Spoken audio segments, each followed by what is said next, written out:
Right now, I'm going to give you the highlight reels of the Republican debate, so stay tuned. Mr. Ramaswamy, listening to all of this, why should voters choose you over more experienced politicians on this stage?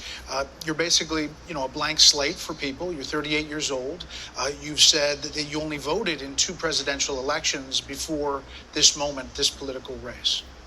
So first, let me just address a question that is on everybody's mind at home tonight. Who the heck is this skinny guy with a funny last name, and what the heck is he doing in the middle of this debate stage? I'll tell you, I'm not a politician, Brett. You're right about that. I'm an entrepreneur. My parents came to this country with no money 40 years ago. I have gone on to found multi-billion-dollar companies. I did it while marrying my wife, Apoorva, raising our 2 sons, following our faith in God. That is the American dream. And I am genuinely worried that that American dream will not exist for our 2 sons and their generation unless we do something about it. And I do think Brett is going to take an outsider, because for a long time we have professional politicians in the Republican Party who have been running from something. Now is our moment to start running to something, to our vision of what it means to be an American today. If you have a broken car, you don't turn over the keys to the people who broke it again. You hand it over to a new generation to actually fix the problem. That's why I'm in this race, and we're just getting warmed up. To turn around this economy that we've heard all of these voters talking about tonight.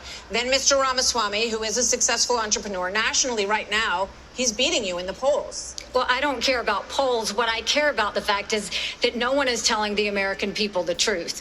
The truth is that Biden didn't do this to us. Our Republicans did this to us, too. When they passed that $2.2 trillion COVID stimulus bill, they left us with 90 million people on Medicaid, 42 million people on food stamps. No one has told you how to fix it. I'll tell you how to fix it. They need to stop the spending. They need to stop the borrowing. They need to eliminate the earmarks that the Republicans brought back in. And they need to make sure they understand these are taxpayer dollars. It's not their dollars. And while they're all saying this, you have Ron DeSantis, you've got Tim Scott, you've got Mike Pence. They all voted to raise the debt. And Donald Trump added $8 trillion to our debt. And our kids are never going to forgive us for this. And so at the end of the day, you look at the 2024 budget, Republicans asked for $7.4 billion in earmarks. Democrats asked for $2.8 billion. So you tell me who are the big spenders. I think it's time for an accountant in the White House. Vice President Pence. Governor. I mean, look, Joe Biden has weakened this country at home and abroad. Now is not the time for on-the-job training. We don't need to bring in a rookie. We don't need to bring in people without experience. We need to bring We're going to bring in. I just want to finish responding to Mike. I just want to respond to Mike for 1 second because he invoked me back. Listen, now that everybody's gotten their memorized, pre-prepared slogans out of the way, we can actually have a real discussion now. The reality and the fact of the matter is... Was that one of yours? Not really, Mike, actually. We're just going to have some fun tonight. And the reality is, you have a bunch of people, professional politicians, super PAC puppets, following slogans handed over to them by their 400-page super PACs last week. The real choice we face in this primary is this. Do you want a super PAC puppet, or do you want a patriot who speaks the truth? Do you want incremental reform, which is what you're hearing about, or do you want revolution? Okay. And I stand on the side of the American Revolution. Okay, next topic. More than 1,000 people are still unaccounted for in Maui after the deadliest U.S. wildfire in more than a century. Hawaii's governor and White House officials said that climate change amplified the cost of human error. And a tropical storm hit California for the first time in 84 years. The ocean hit 101 degrees off the coast of Florida. And in the last month, the heat wave in the Southwest broke records nearly 50 years old. So Alexander Diaz from Young America's Foundation has a question for you. Polls consistently show that young people's #1 issue is climate change. How will you, as both President of the United States and leader of the Republican Party, calm their fears that the Republican Party doesn't care about climate change? So we want to start on this with a show of hands. Do you believe in human behavior is causing climate change? Raise your hand if you do. Look, we're not school children. Let's have the debate. I mean, I'm happy to take it to start. Alexander? So do you want to raise your hand or not? I don't think that's the way to do. So let me just say to Alexander this. First of all, One of the reasons our country's decline is because of the way the corporate media treats Republicans versus Democrats. Biden was on the beach while those people were suffering. He was asked about it. He said no comment. Are you kidding me? As somebody that's handled disasters in Florida, you got to be activated. You've got to be there. You've got to be present. You've got to be helping people Can we who stop are the doing filibuster this. and answer the question? And here's the deal. Yeah, let's just answer the question. So, actually. is that a yes or is that a Stay yes? down. Is that a hand raise? You do not. I think it was a hand raise for him, and it's my hands are in my pockets. No, because no, the I didn't climate change raise- agenda I didn't is a raise a hoax. Let us be honest as Republicans. I'm the only person on the stage who isn't bought and paid for, so I can say this. The climate change agenda is a That's hoax. just ridiculous. The climate change agenda is a hoax, and we have to declare independence for it. And the reality is, the anti-carbon agenda is the wet blanket on our economy. And so the reality is, more people are dying of bad climate change policies than they are of actual climate change. Governor Haley, are you The bought and death paid rate for? is down by 98% in the last century. Listen. Wait, hold on. I've had enough already tonight of a guy who sounds like ChatGPT standing up here. And the last person in one of these debates, Brett, who stood in the middle of the stage and said, "What's a skinny guy with an odd last name doing up here?" was Barack Obama, and I'm afraid we're dealing with the same type of amateur standing on stage tonight. One important thing to note is that none of these people, not one of them, answered the question. And then look, here's the bottom line. Someone's got to stop normalizing this conduct. Okay? Now, whether or not you believe that the criminal charges are right or wrong, the conduct is beneath the office of President of the United States.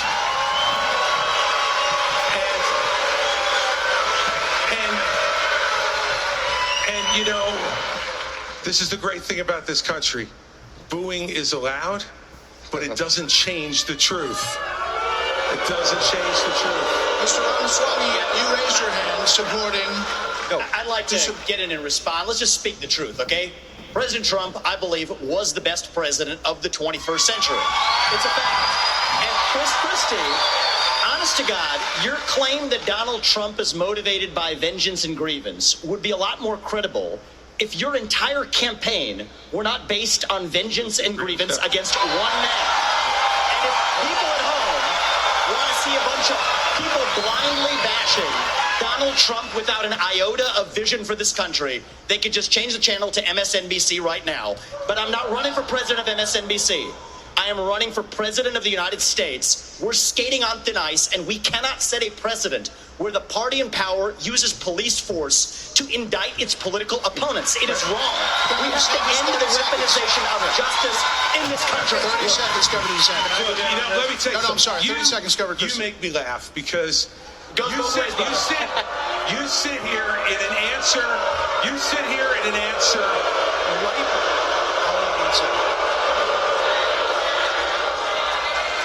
You sit here in an answer.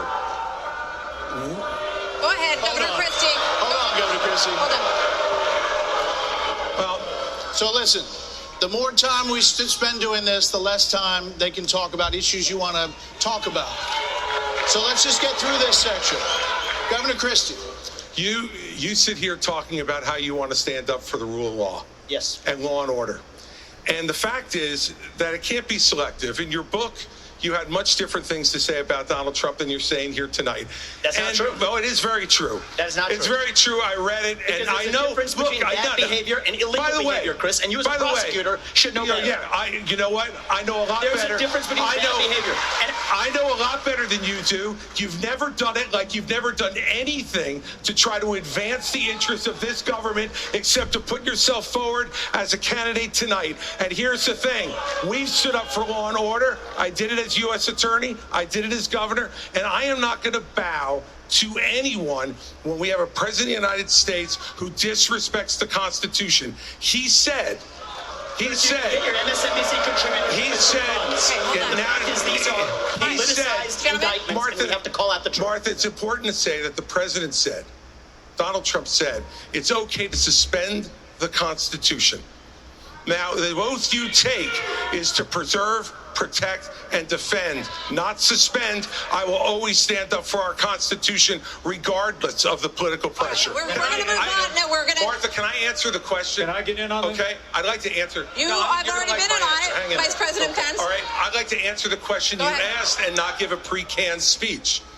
Mike Pence stood for the Constitution, and he deserves not grudging credit. He deserves our thanks as Americans for putting his oath of office and the Constitution of the United States before personal, political, and unfair pressure.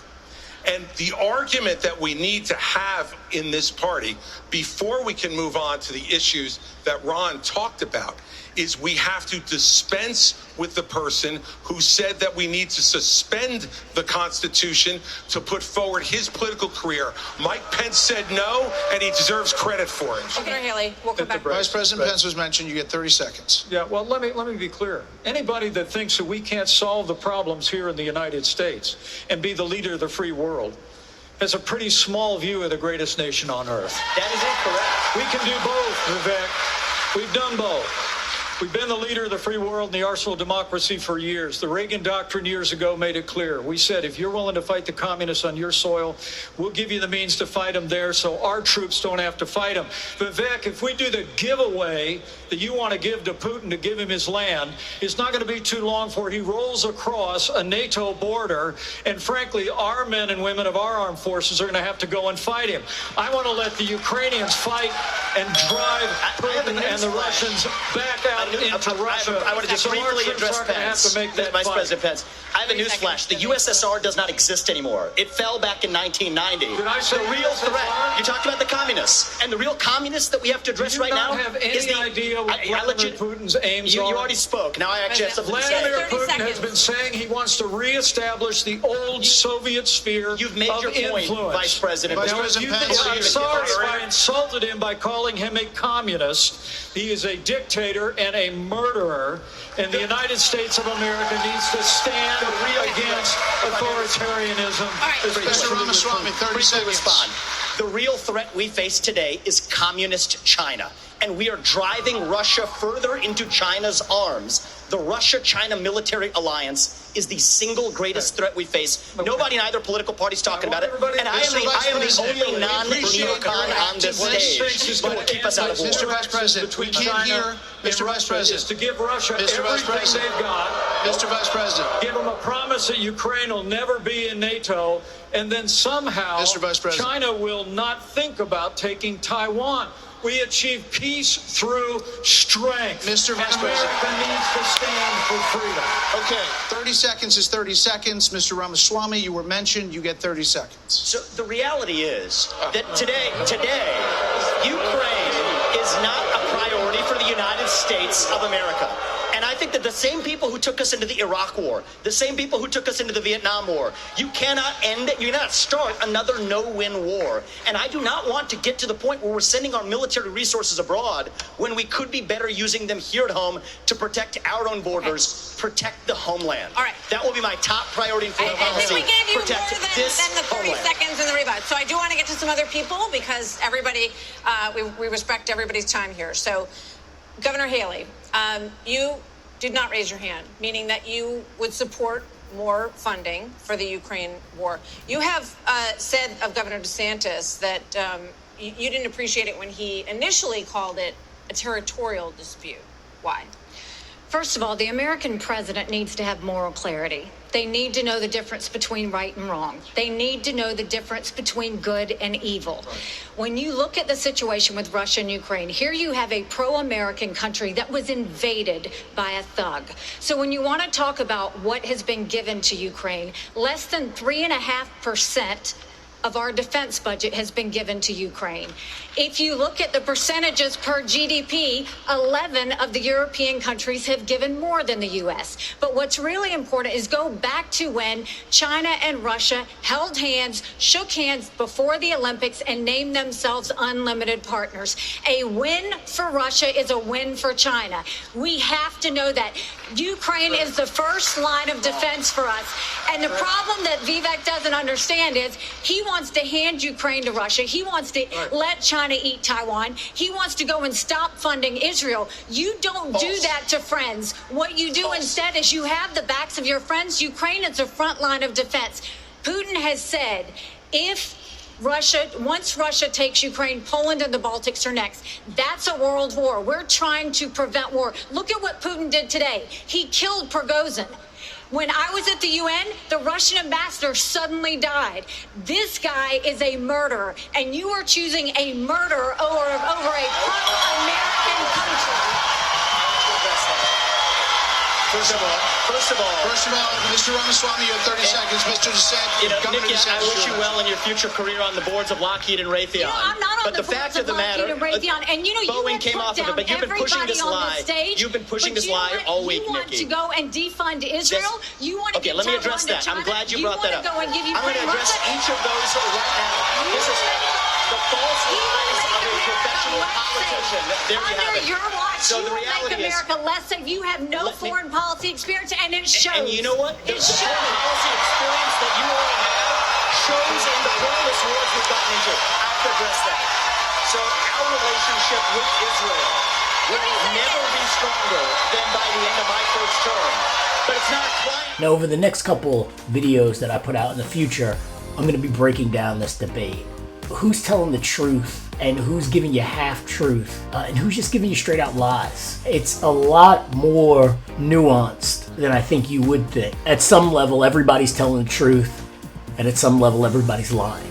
Or in the next couple of videos, and in the next couple debates, I'm going to be breaking it down based on facts of who's telling the truth and who's lying. And it's pretty fascinating. So if you like this video, please hit that like button. Please subscribe. And we're going to take a little bit of a dive into what these people are actually telling you so you know who's telling you the truth. Okay? Take it easy. And God bless.